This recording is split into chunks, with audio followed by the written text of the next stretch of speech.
Namaste and welcome to this exciting new episode of Satyology Debunking Mythology. Every time I record it fresh, people tell me all the time to record it and play it again and again. But it's good to in person remind you. Sat means truth. It's an opposite of myth, Sanskrit dhatu myth, which means a fake lie imagination. Satyology means science of truth or study of truth, just like biology, study of biodiversity or science of biodiversity. Mythology, on the other hand, means a study of fake lie or imagination. I always ask the Western academics, when will they call their own version of history as mythology? All of you are in the universities and you can always ask your professors, why don't they call their own history as mythology? Because there is no scientific proof. There is no archaeological proof. There is no astronomical proof. Everything is in the air. And if you don't believe in it, I kill you. That's the whole logic.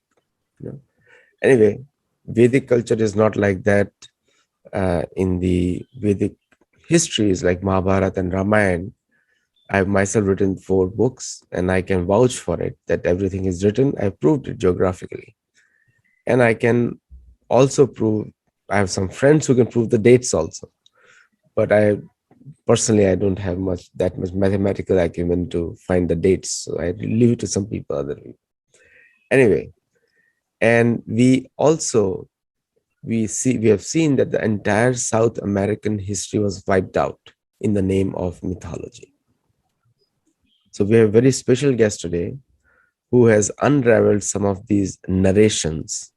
And I'd like to invite her without welcome. Let us welcome Ami Ganatra. Namaste, Aditya. Thank you so much for having me on Satyology. Really excited. Yeah, we are very focused. We don't discuss much politics on this. So what did you unravel in Mahabharata? Because first of all, most of the people do not know what is the meaning of Mahabharata also. According to you and Vyasdev, what is the meaning of Mahabharata? Okay, so Mahabharata. Mahabharata is very, very clearly called Itihas in our Shastras. If you see the Indian knowledge system, we have Shruti, we have Smriti, and not going into detail. And within the Smriti, we have Dharma Shastras, we have Itihas, we have Puran. So there is a proper categorization, very clear, of different kind of literature. And under Itihas, we have something called as Mahabharata and we have Ramayana. So as Aditya, you were just saying, right? Like people want to dismiss Indian history as mythology. But that is not so. Our rishis, our ancestors are very clear that these two, Ramayana and Mahabharata, are not just stories, but they are itihas. And people think of itihas as it has to be very date-wise, just chronology, nothing else, just describe, and nothing else. But that's not how Indian itihas is written. That's not how our rishis wrote the itihas, because even itihas had a purpose. Now, what was that purpose? So, itihas is described as dharma, artha, kama, mokshana, upadesham samanvitam, purvavrittam kathayuktam itihasam prachakshate. Something that happened in the past. So a situation, an incident that happened in the past, yeah, that is narrated in the form of a katha, in form of a story, so that it's easy to propagate, which has a purpose. What is the purpose?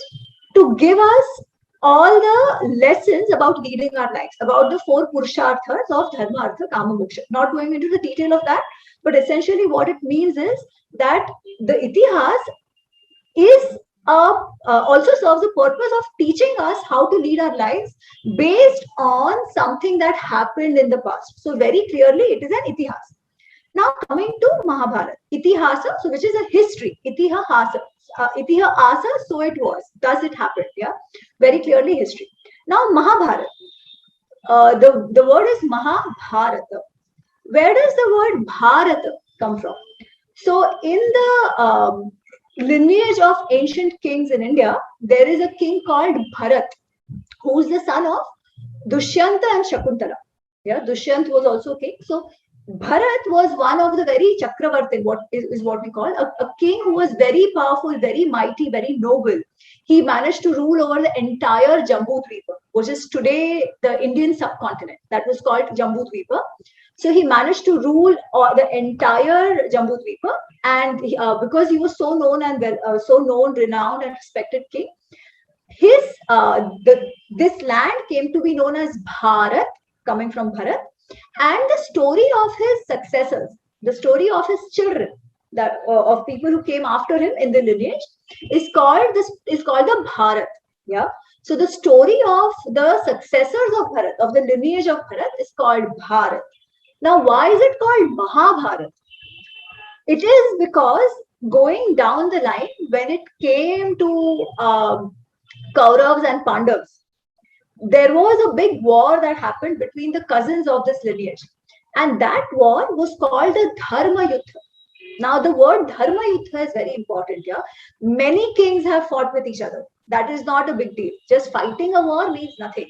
But why was this a Dharma Yuddha? It was a Dharma Yuddha because this was not a simple fight between two brothers or two sets of cousins wanting their land or wanting wealth. It was a fight of principles. It was a fight of sustainability. It was a fight of setting precedents. That is why it is called the Dharma Yuddha. And this specific story that of the children of Bharat that comes down to Kauravas and Pandavas is called the Mahabharata. So that's just very brief about why Mahabharata. Yeah. Um, I hope that's what you were looking for actually. So one of the things which really comes to the mind is you correctly said itihas definition, that what happened, but it has a purpose to it. Just a common example, you won't write a terrorist history. Unfortunately, in India, terrorist history is also taught. Not, it doesn't result in any character building. And we know that so many people did so many atrocities, especially the Mughals, but they're taught as heroes in India. What is going to happen? More terrorists are going to be produced because that guy was a hero. And you're absolutely right. The history, itihas, has a purpose. History has no purpose. History is just written, So but I will, ye hua, wo hua. That's it. This uh, happened, that happened. but I will also challenge the Western narrative. I do not, I have not seen any American textbook which glorifies Hitler. That is also history. So there is a selective teaching of history to even American kids. And but in India, but in our Shastra, you correctly said it, itihas means one thing which is the history, which has a purpose, which results in character building and good moral values. Now, coming to the next point, which you also mentioned just now about in the Mahabharata, the definition of Mahabharata, why. So, in the Western narrative, focuses on there was a fratricidal war between two cousins, and Krishna instigated the war. So that's what they write in their textbooks, because he thought Arjun had a higher caste than other people. That's how, this is what the American kids learn every day. And this is directly taking from Max Muller, because see, Max Muller never used to write Hindu as Hindu. He used to write Hindoo. And that's what is being taught in American kids and entire European kids, all European kids. Now, where are they wrong according to you? Okay. One, it was a fratricidal war. Second, Krishna instigated it. Third, Arjun was a high. So all this is wrong. This entire narrative is wrong. Yeah. And I'll tell you why. The war did not suddenly happen one day because Yudhishthir and his brothers or Krishna wanted to fight for the heck of it. No, that was not how it happened. Yeah. There are two sets of cousins, the Pandavas and Kauravas. Forever, since they were kids, Duryodhan, who's the eldest son of the Kauravas, of Dhritarashtra, he was very jealous of his cousins. Even though the cousins were more meritorious, we talk about merit all the time, right? So they were more meritorious, they were more skillful. People loved them. They wanted Yudhishthir to become the prince. Yeah, that is why first Yudhishthir was made the prince, the Yuvraj, what it is called. But Duryodhan didn't want it, so they created this whole Varnavrat issue where they tried to burn the cousins in a palace, sending them away somewhere. That did not work. Then, when they realized they couldn't do much, the kingdom was divided so that even Duryodhan could get his share and Yudhishthir got his share. Even then, Duryodhan is not happy because these people, the Pandavas, with all their hard work, sweating it out, they created a prosperous kingdom. But Duryodhan couldn't see it. He wanted all the wealth as well. So what did he do? He arranged for a game of dice where first Yudhishthir was cheated, all his wealth was taken away. He was supremely pressurized. Yudhishthir, the wife of the Pandavas, Draupadi, was pulled into the assembly. And Dushasan, who's Duryodhan's brother, instigated by Karn, he tried to actually violate her. He tried to remove her cloth. Yeah, he was unsuccessful. But this is what the Kauravas did. Even after that, Yudhishthir agreed that, okay, I will accept the 13 years of Vanvas. Okay, because he thought, okay, fine, I lost. Even if they have cheated, I lost the second round of the game.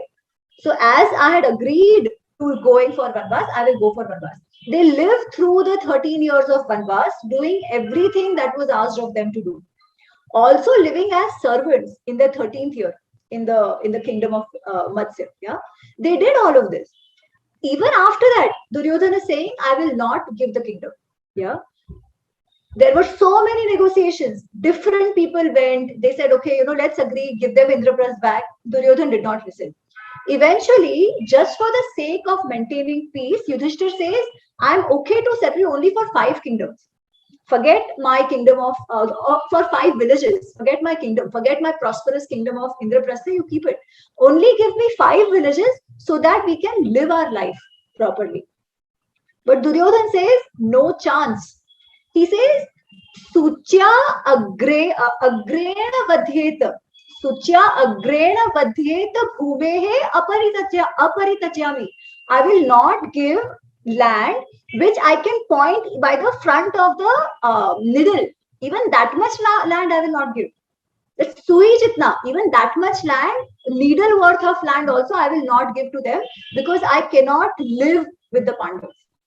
So when this happened, how much injustice can anyone take? How much injustice should anybody take is the question. Is it sustainable? Just somebody keeps oppressing, exploiting. Is it the right thing to always give in to bullies? Is that what we want to do today? Actually, the reason of this confused narrative is because we don't understand our history too much. How much can you give in to bullies? The more you give in to bullies, the more they will bully. The more you give in to terrorists, the more they will scare you. Yeah. So at some point, the Pandavas had to put their foot down with the guidance of Krishna. Now, Krishna was also not saying go fight. He also tried his best for peace. He tries his best. He goes to Hastinapur. He tells them that, don't listen to Duryodhan. You, Dhritarashtra, are the king. Do not let this war happen. It will lead to destruction. It will lead to the end of this family. So don't let this war happen. But no, nobody listened. They all just, they couldn't do anything in front of Duryodhan's and Karn's stubbornness. Hence, the war happened. Because beyond a point, you should not tolerate injustice. Tolerating injustice is itself a dharma. It is itself a wrong thing to do. And that is why the war happens. So it is not out of a whim of somebody that a fratricidal war happens. No, it is not that. Second, it is not as if Krishna is instigated.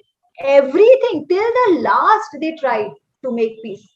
Nothing happened. So hence the war was done. Third, coming on to the caste. Yeah. Now here I want to say 2 things. A lot of times people say that, oh, actually, Kauravas, that is Duryodhan, he was the better guy. Karna was a better guy. Pandavas were bad. But the history is written by victors. Hence, the ones who win are shown to be good, but the ones who lose are not shown to be good.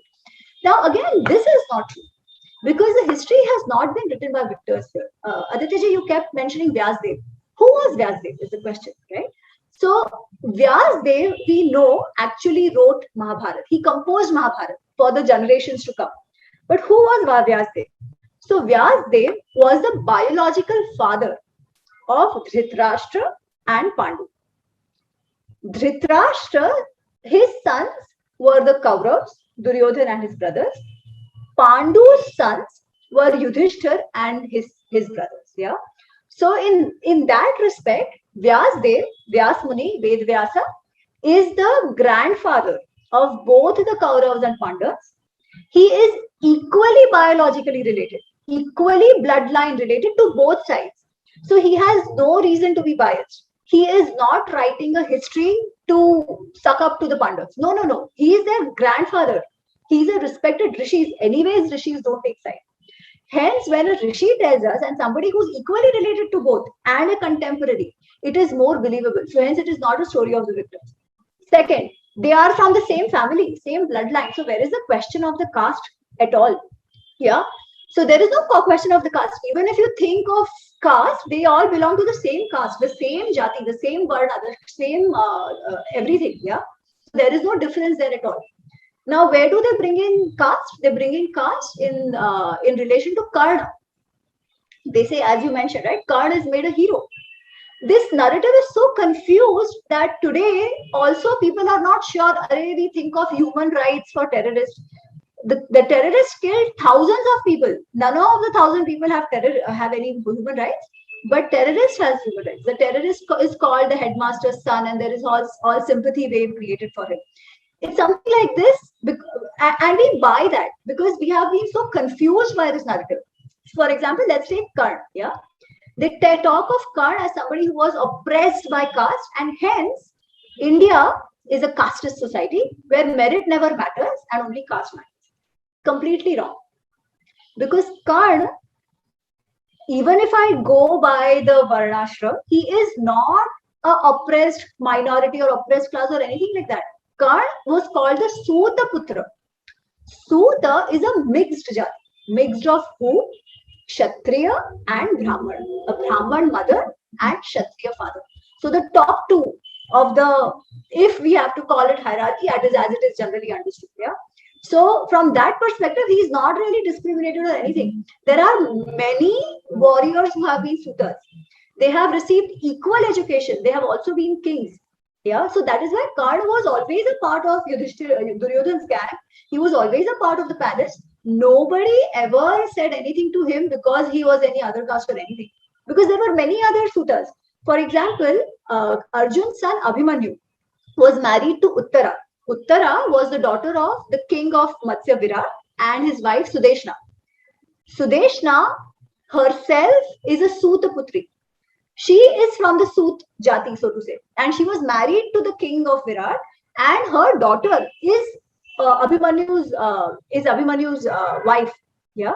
So how is this? Why would only Karna be discriminated? So there was no caste angle here at all.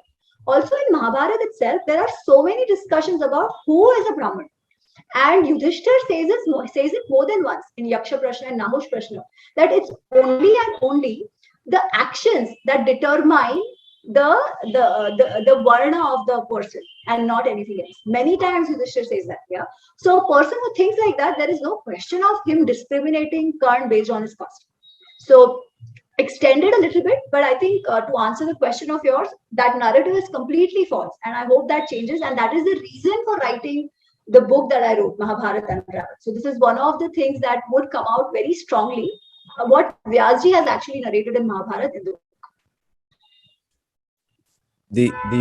The Western narratives are built on Indian narratives.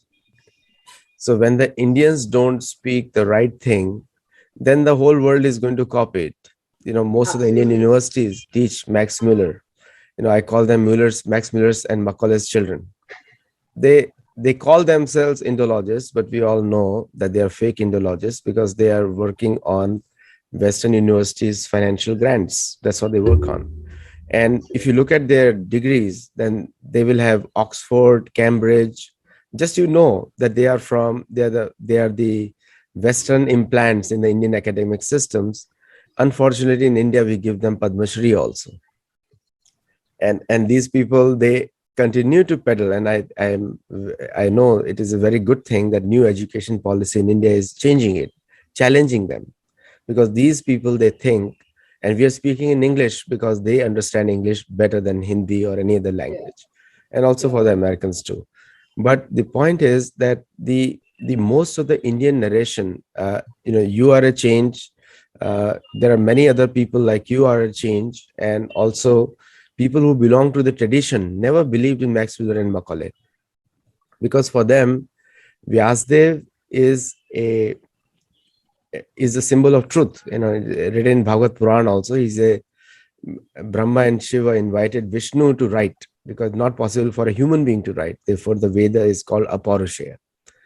And Vaishampayan also says that Mahabharata on one side and all the Vedas on the other side, still Mahabharata will be heavier because of the instructions in a easy way, so that even a normal person can understand. I give an analogy, and I wanted to add on that everybody likes to see a soap opera. They always want to see what is happening in somebody else's family. And if you read Mahabharata, it is written so well that you cannot move your eyes after any page. Now what happened? Now next, what did the other person saw? There is no narration which is better than Mahabharata. What is your view on that? To maintain Oh, the interest level. absolutely. Yeah. So, in Mahabharata, as you mentioned, right, Vaishampayanji says that what is found here, dharmecha, arthecha, kamecha, mokshecha, bharatarshava, yad iha asti tad anyatra, yad na iha asti na kutrachit. He says, whatever you find about living life, about a grahastha ashram, about anything, whatever you find in Mahabharata, you will find some analogy, some similarities elsewhere. But what you do not find here, you will not find it anywhere else. In that sense, Mahabharata is extremely comprehensive in understanding human emotions. That is what makes it very beautiful. We have so many different characters. Every character is very, very beautifully presented. And the reason why it is so consistent, yeah. So, now, because Aditi, as you said, we have all these narratives. These narratives have confused the characters for us. Yeah.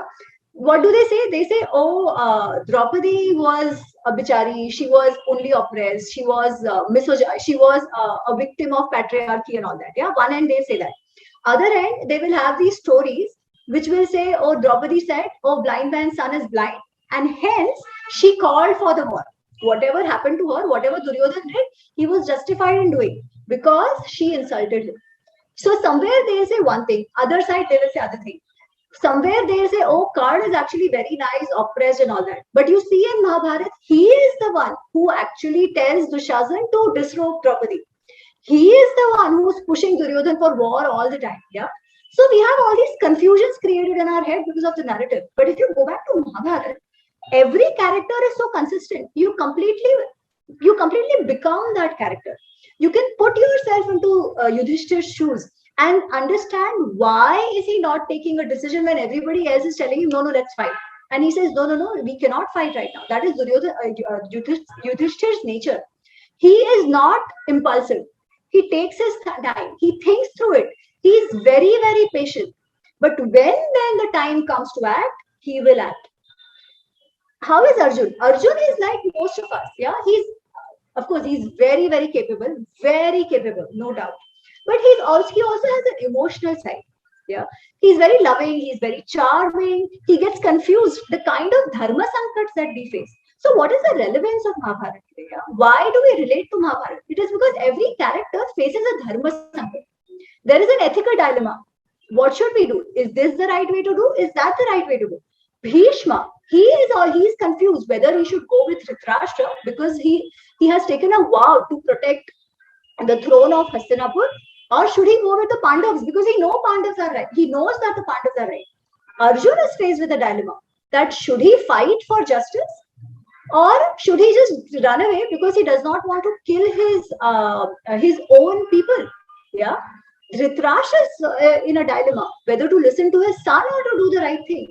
So everybody is faced with these dilemmas in life, and even today, if we see, we also face these dilemmas, right? Simple thing. There might be a mother who might also be a professional. She is faced with a dilemma.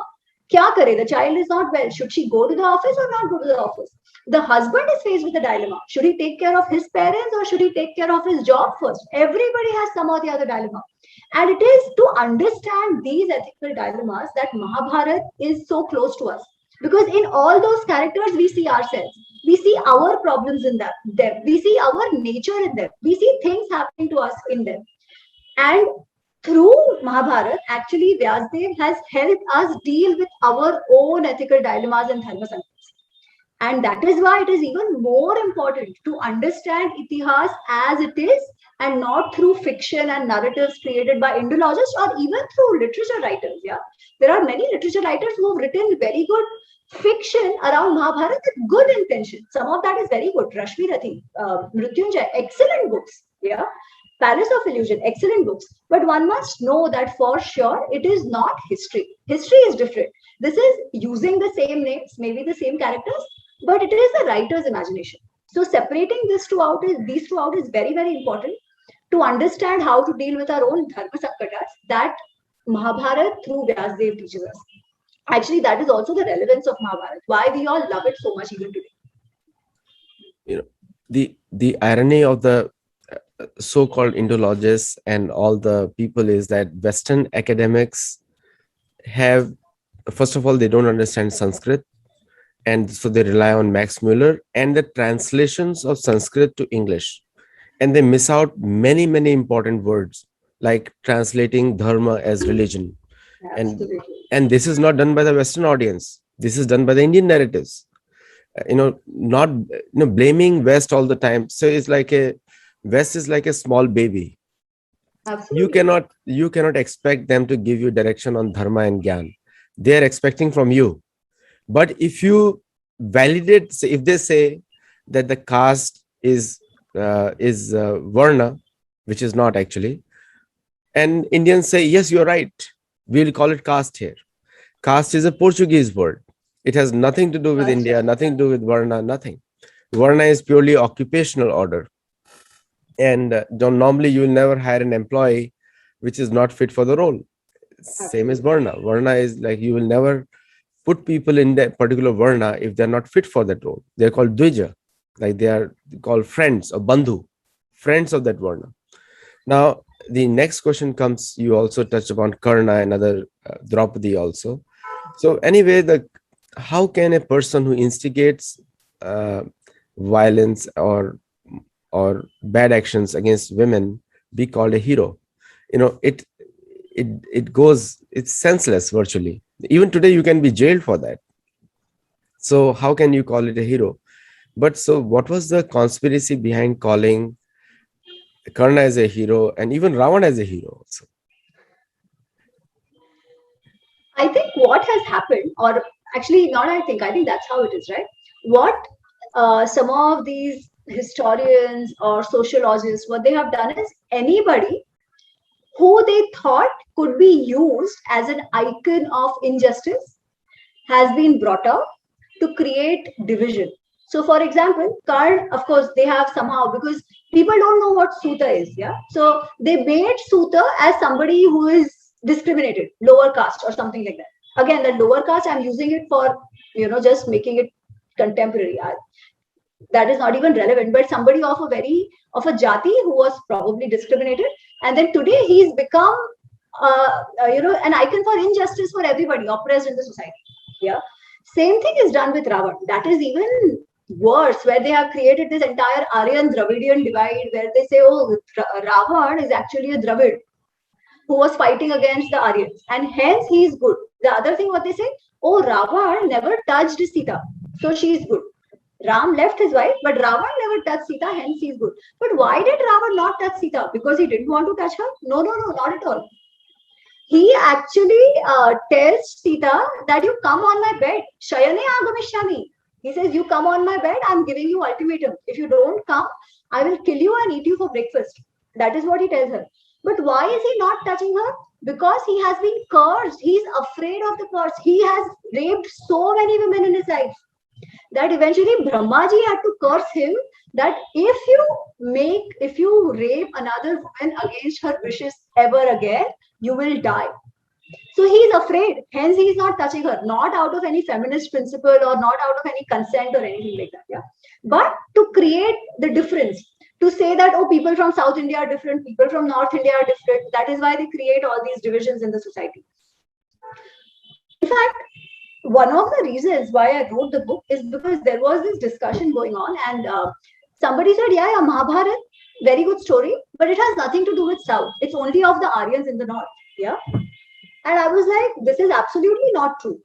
In Mahabharat, the entire Jambu Dweepa is covered. And it is not only you're talking about places. We know there were interactions between the north, south, east, west. We know that people attended weddings of each other. We know that one of the Pandya kings from extreme south, he had come to help Yudhishthir in a war as well, in the war. Malay Dhwaja, his name is, yeah. Yudhishthir's wife is from Kaling, which is presently Orissa side, yeah. There are so many such interactions going on. Rukmini, they are all from Vidarbha, which is south, right? Again, Maharashtra side. There is mention of Kerala, there is mention of Dravid, all of this. So south was never different.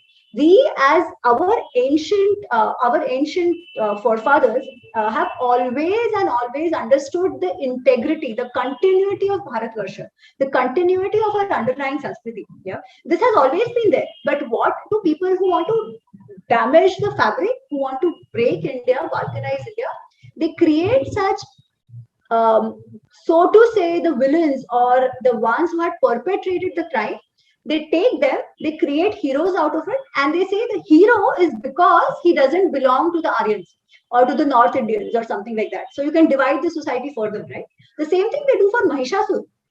We know that Mahishasur was a Rakshas, Asura, who actually tries to harass Durga, and Durga kills him, and he has harassed everybody on planet Earth.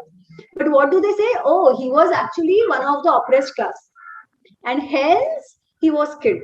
Nothing to do with his good acts or bad acts. That is where the issue comes, right? The focus of Indic Shastras was always on your action. How should your karma be? Because it's your karma which will either which will help you achieve something in life, which will do the uddhar of your life, yeah, which will rise you or make you fall. It was always about karma. But in the current context, in the current narratives, vested narratives, they turn it around and make everything about identity. So I think this is how then identity-wise frictions and identity-wise divisions are created in the society by twisting our history and our itihas.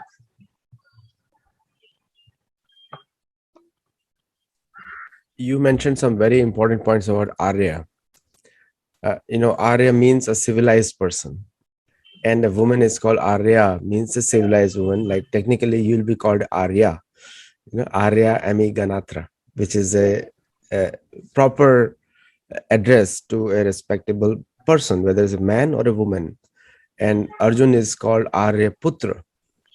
When Krishna tells him Arya Putra, means reminds him that you are an Arya.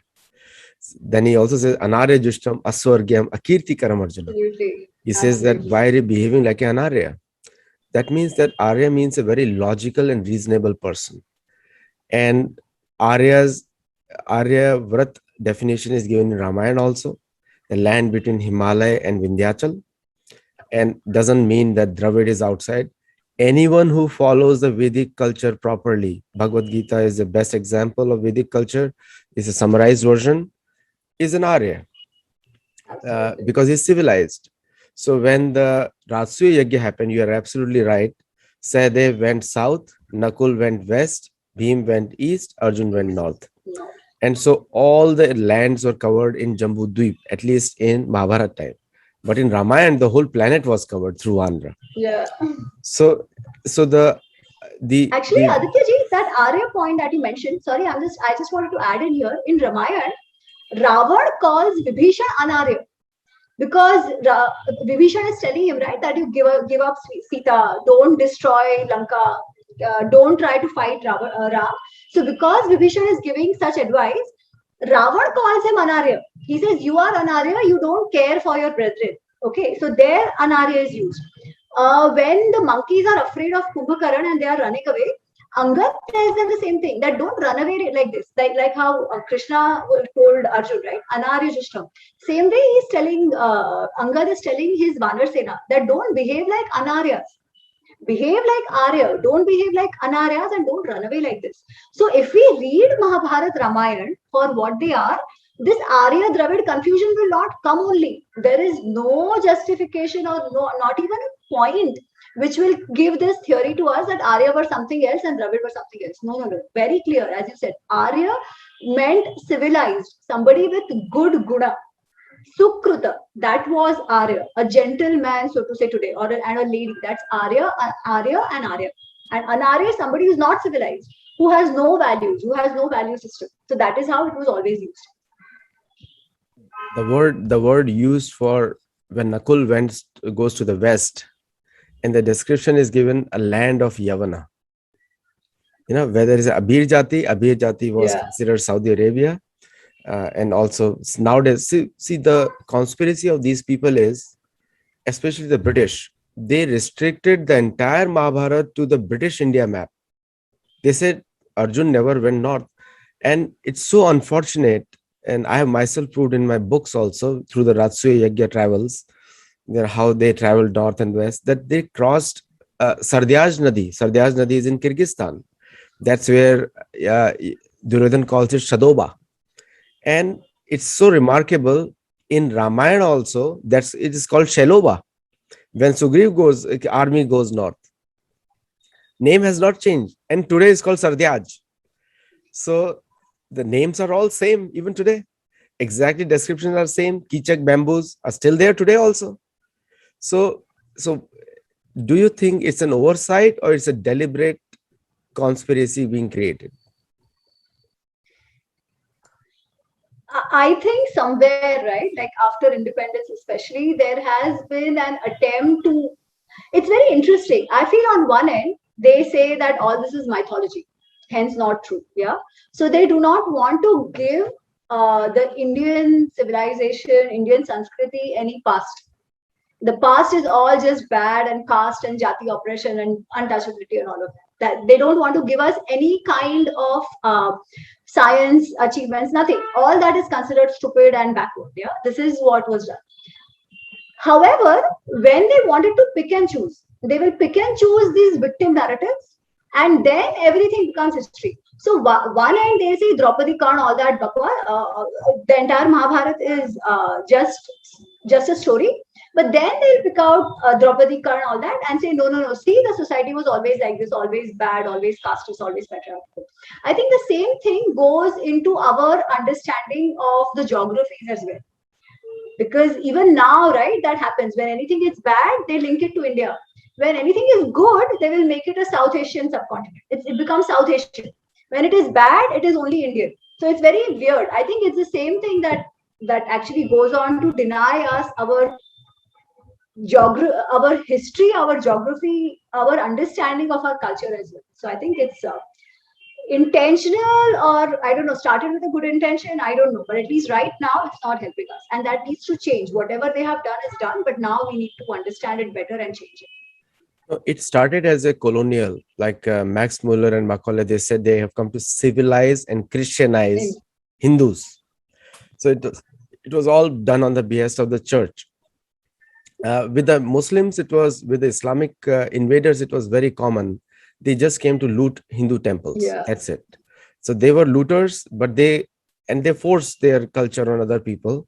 And we have seen that Afghanistan, which was a part of Bharat, Iran, which was a part of Bharat, Iraq, which was a part of Bharat, people do not know that this was also called Bharat.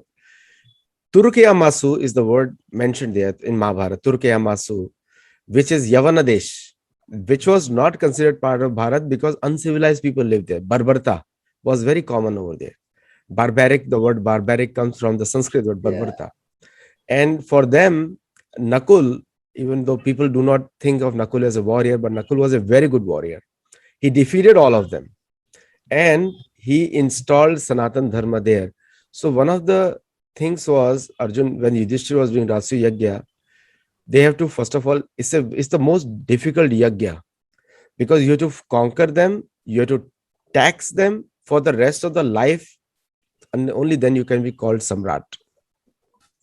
So when Hindus, now British banned Mahabharata in India. Why? Because they were scared if Indians know the actual history, then they will rise up and protect dharma or spread dharma through military. Narad Muni says very clearly to Yudhishthir that you should use your Sanya Shakti for military expansion, for dharma, for the purpose of dharma, bringing peace and prosperity to wherever it goes. And it is, we have seen, wherever dharma goes, there is a peace and prosperity. You can take an example even now, Pakistan, Bangladesh, in just 70 years, what has happened to them? And look at Afghanistan, what has happened to them? Look at Iran. Iran is a very poor country. The only people who have food to eat is the Iranian military. And look at Iraq. Everywhere where the dharma vanished, it has become a poor country. Now it is for everyone else to decide whether they want dharma or not. And let me give you an example of the Western countries. The word secular was used to keep church outside the politics. Secular was anti-church concept. And that's why they are prosperous, because they use dharma, means logic and reasoning, to govern. If you remove police even for a day in USA, there'll be, I'm telling you, there'll be riots in every part of the United States. Without that law and everything. So the definition of dharma, and today India is prosperous because of dharmic politics. You can see Uttar Pradesh is one of the fastest growing states.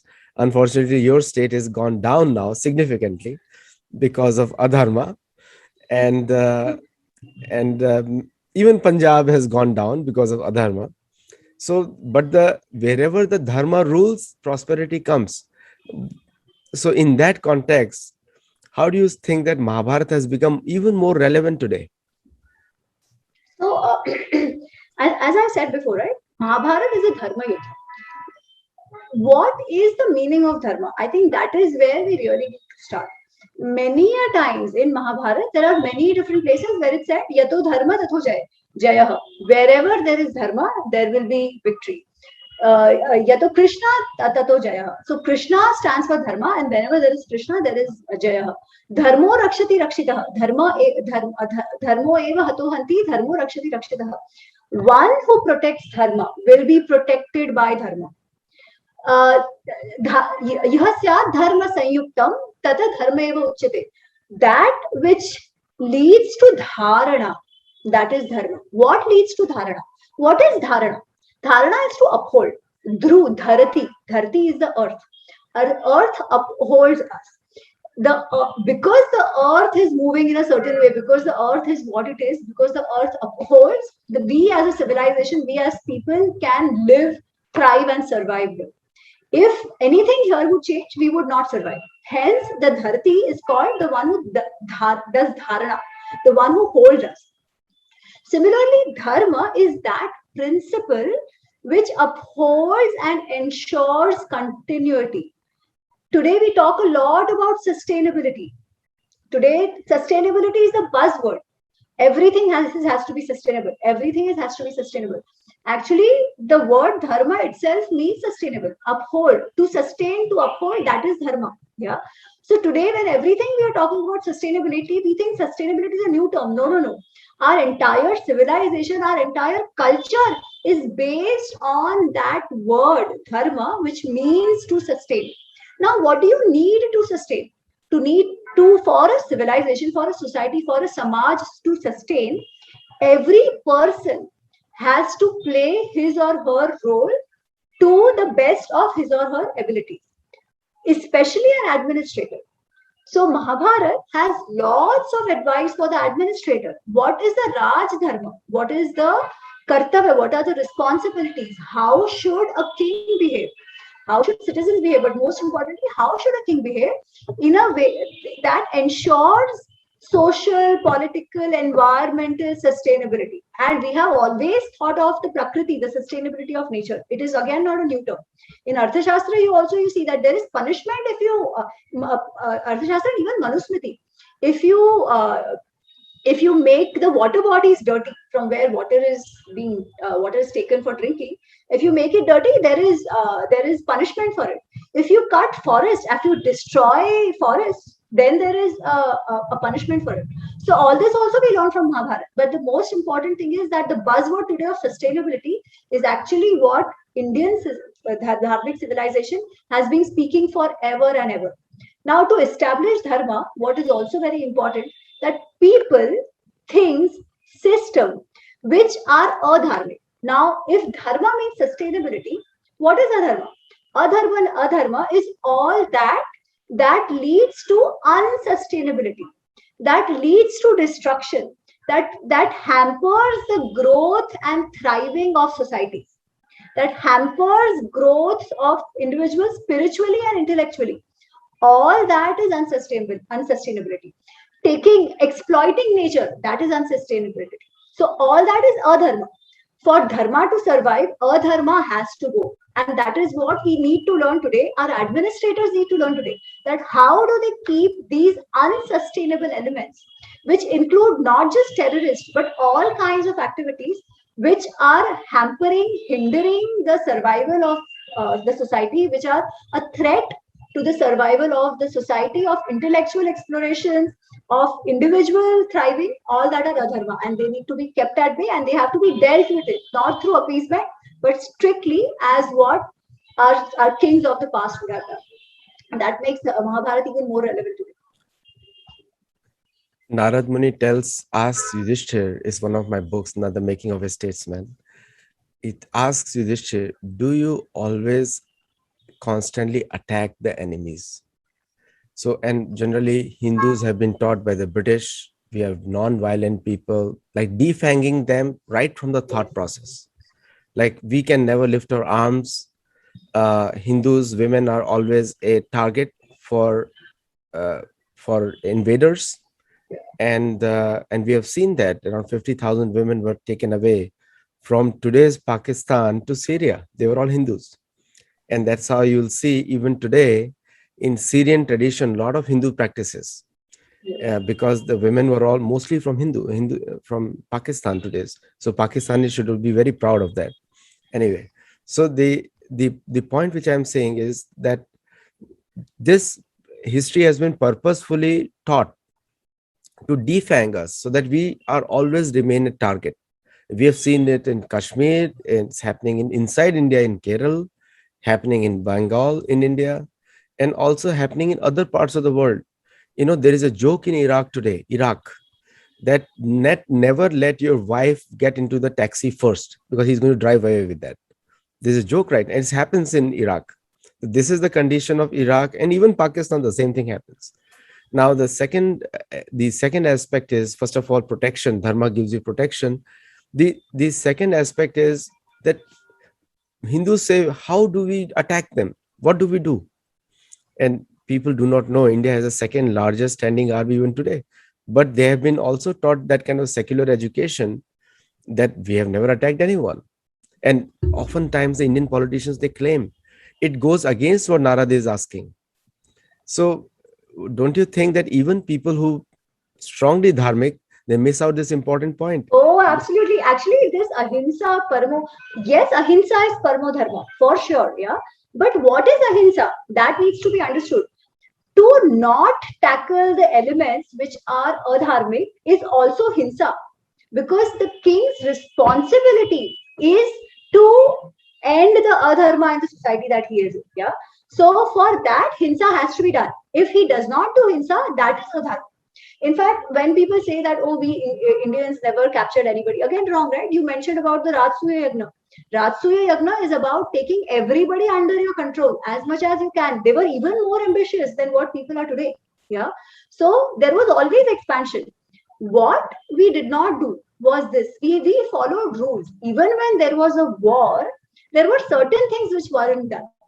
They wouldn't go and take away the women. They wouldn't go and destroy the books. They wouldn't go and take away wealth from the temples. All that they didn't do. But did they have ambition to expand? For sure. Did they have ambition to curb adharma? For sure. That has always been there. That has always, actually, that again is the problem, right? That ahimsa and dharma, it is confused. Ahimsa is just not hitting. But no. If you tolerate injustice, that is hinsa, that is violence. That was very, very clear in our past. That was always very clear in our itihas as well. For example, uh, when Bhishma Pitama is lying on that bed of arrows, the war has ended, and Krishna tells Yudhishthir, "Come, you come and see him. You should come and meet him." And Yudhishthir says, "No, no, how do I face him? Because I have killed all my cousins. I have killed all the people who I respected. I have killed all of them. On how do I face Bhishma Pitama?" So Bhishma Pitama sees him and he says, "No, no, don't be ashamed. Because what you did was the right thing. Your teachers, your cousins, they were on the wrong path. They were on the path of injustice. So if you would not have killed them, if you would not have fought them, that would have been wrong. As a king, as a warrior, it is your dharma to punish those who are on the path of injustice, on the path of adharma. It is your dharma to kill them. It is your dharma to punish them. Very, very clear. So he says, hence you are not wrong. Even if a father or your own teacher is on a wrong path, on a route of adharma, on a route of injustice, if he is creating issues and disturbance in the society, in the peace of the society, you should punish him. So what you have done is the right thing to do. In fact, even Manusmriti says, yeah, even it comes in Ramayana and Mahabharata, that if a king does not punish those who are doing wrong, if a king does not kill those who are doing wrong or who should be killed, then he actually has to take the papa. The sin of that person who has committed the crime falls on the king. Very, very clear.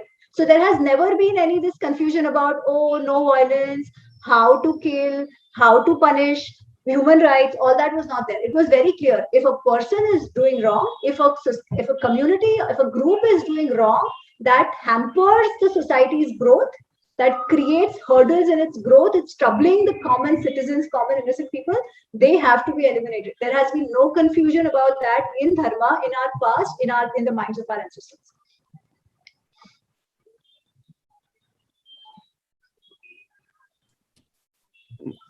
So you made some very important points, and one last point. And we can continue our discussion, but this can go very long for people. Yeah. But the another misconception about Mahabharata, which Gita Krishna says, "Evam Rajarshayo Vidu." The Gita is spoken to train the politicians, and unfortunately, politicians is the only profession where they don't think they need a training. Now, I'll give you one example I was seeing when Prime Minister Modi first became the chief minister of Gujarat. He this was told to me many years back, that he actually went into IIM Ahmedabad and took a training on how to use the best policies and build a strategic mindset. And one of the professors told me from there, and I recall it today because that was done. So the training to the politician comes from Bhagavad Gita, because the concept is mentioned is Loka Sangraha, Lokatantra. Lokatantra is Bhishma and Satyavati discussing, because there was no king, and she said that so even Satyavati had so much knowledge. So she was a Vidushi. So we think only Gandhari was obviously Vidushi. Draupadi was well trained, because Draupadi quotes that shloka. Yeah. Dharma rakshati rakshita. She quotes that shloka. Yes. And that's where it comes in Mahabharata there. But it is from Ved, coming from Ved somewhere. But she was well read. That just shows that she was very well read. But today's politicians, they view of Mahabharata as some backward book. Whereas, see, the principles do not change. Technology can change. Communication via media can change. We are recording today on a very high-tech studio. But the message has not changed. We are still discussing Mahabharata. Absolutely. So these are tools, but the Mahabharata is more relevant today than even before. What is your view on that? And we'll end the discussion here. Oh, no, absolutely. I think I completely agree with you. And that is why I thought it was important to bring out Mahabharata in the way it is, not through the confused narrative. Because every character we can find today, every message in Mahabharata we can find today. There are so many discourses purely on Raj Dharma. What is Raj Dharma? Raj Dharma is about how should the administrators administer their own kingdoms, their own Janapada, whatever, right? This is all relevant for the politicians of today. And these messages, which are discussed through discourses, are actually lived through the lives of the Pandavas and Kauravas. Yeah. So, for example, there are even things like how much tax or how the taxation should happen, both in Ramayana and Mahabharata. In Mahabharata, Bhishma says very clearly that the king should definitely take tax, but it shouldn't be so much that he kills the enterprise in the society. In his kingdom, he shouldn't overtax the people that it kills their entrepreneurship. That he shouldn't do. He says something even more interesting. He says that if the king has to pay somebody for the services, that should also not be delayed, because then you are disturbing the life of the people who are working, right? So there should not be any delay in payments to the workers of the kingdom. Very relevant even today, right? Not changed at all. Not at all, it has changed. So be it about protection, be it about taxation, be it about economics, all these things we learn from Mahabharata, and as relevant today as any other day.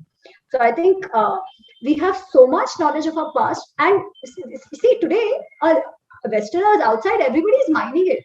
Why is Indology so important? Why were Max Muller and everybody, why were they wanting to study the Indian text, right? Of course, one was they wanted to see how to break us, but when they actually saw it, they realized there was so much to it. So much so that they said, oh, actually, the Germans, we are Aryans. We are the original Aryans. Because they wanted to, claim their name on the Sanskrit, the text that we have. So, yeah, Mahabharata has always been important. It will stay important. And whoever reads it will gain from it. No, Definitely. we can emphatically claim to all the Europeans, and actually when they use the word Caucasian, that means North Iranian. Caucasian, Caucasus Mountain is North Iranian, so we can always claim that you came from us. And Yes. and also there is a myth being spread: India did not produce horses, but in the war, Mahabharat war, we know the fastest horses are the horses which are found on the banks of river Sindhu and Sindhadesh. Obviously, Pakistan has destroyed everything, but that is a ancient heritage. Mahabharat was spoken in Takshila by Vaishampayan to Janmajaya, and Pulastya Rishi's ashram was in the banks of Sindhu Nadi and Sindhu Sagar, which you call Arabian Sea. So most of these names are lost, and somehow we are being told that is a foreign country, and but it is integral part of Mahabharat history. And I think Indian government should take it over one day, the entire region, and put dharma there. Tathastu. Anyway, thank you very much, Amiji, and it is a pleasure talking to you. And also for all the viewers who watched it and who are loving the discussion, I would request you to go on the YouTube also and spread it. Namaste. Thank you. Thank you. Namaste.